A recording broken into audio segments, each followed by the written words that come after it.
Pupil enlargement is in dilation. If you look closely in a dimly lighted room, you will actually be able to see the pupils enlarge. Dim light helps the eye by allowing more light into the pupil so that the person can better focus on her subject. Moreover, in a strong, bright, sunlighted room, the pupils will constrict because too much light is entering into the pupil. This happens to both men and women. Pupils can dilate up to 3x their original size. Consistent eye contact. You walk by each other making eye contact. From afar she breaks eye contact and looks at the floor, then re-establishes eye contact again before fully passing each other. She is open to your masculine energy in comparison to her naturally submissive energy. You won't break eye contact while passing by her unless you want to appear as a submissive man, otherwise a beta male.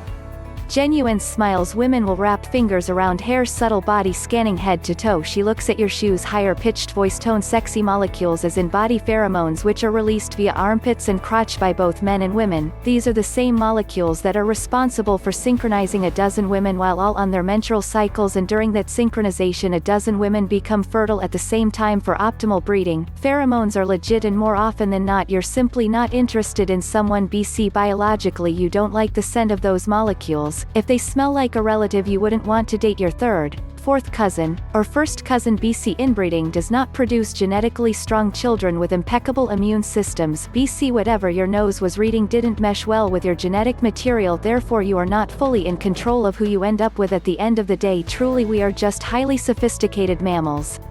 Your pheromones are more potent if you don't shave your special spots. I'm not referring to day old sweat, fresh sweat, mutual chemistry as your pheromones are released and you inhale each other's sexy molecules. Sweat, your biological instincts. Read the following from those molecules. Are his sexy molecules furthest from someone I'm related to? Can he produce strong offspring with solid genetics? Does he have a strong immune system? Can he protect me? Can he hunt and provide? Nose flaring, blushing, eyelash batting, close proximity or leaning in, physical touch on arm, shoulders, thigh, hand. She asks you how you're doing.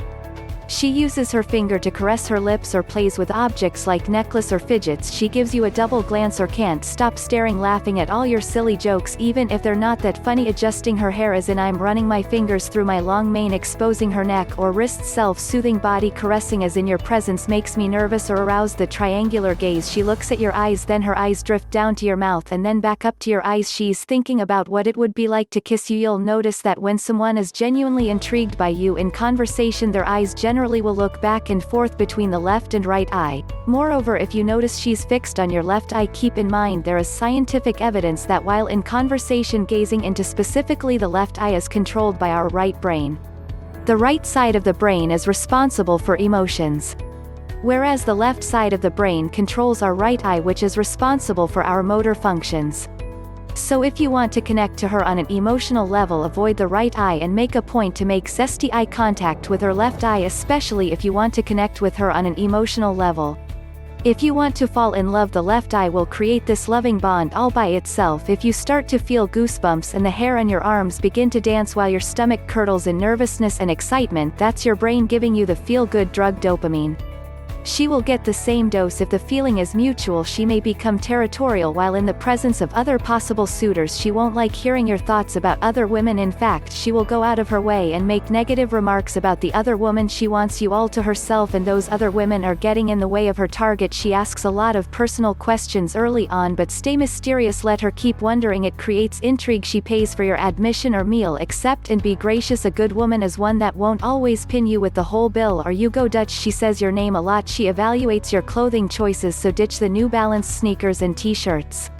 She licks or bites her lips while in your presence. You both walk at the same pace. The conversation flows as if you've known her for years. She cares about what you have to say. When she hugs you, they are longer than normal, and she presses her chest against yours, wrapping her arms around your neck. You might feel that your entire body makes full contact when she thinks you don't notice she's actually staring at you from afar. Occasionally this may be from across the street. She eats off your plate. She wants to spend alone time with you away from other friends. She says you're mysterious or that she can't figure you out. This is good, keep it that way. She calls you instead of texting. She wants to invest her time into you. She's dolled up every time you see her. She wants to dance with you. Do it even if you think you suck. She admires the broadness of your chest and may stare there too if she can't peel her eyes off your crotch. Your jeans may be really tight. She likes what she sees. She glances frequently down there. You possess proportional strong characteristics and physical features. You would make really cute babies. She tries to stand out and get you to notice her amongst the others around you. This collective list can be applied to both men,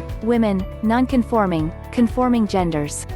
It is not limited to women. Though I used female pronouns in my example descriptions of signs, at the end of the day human beings date, sex, love, and relationship for one thing: procreation of strong little genetically beautiful humans with strong immune systems to carry on the human species. We are a species. The human race is an utterly incorrect term to describe humans collectively and is often misused.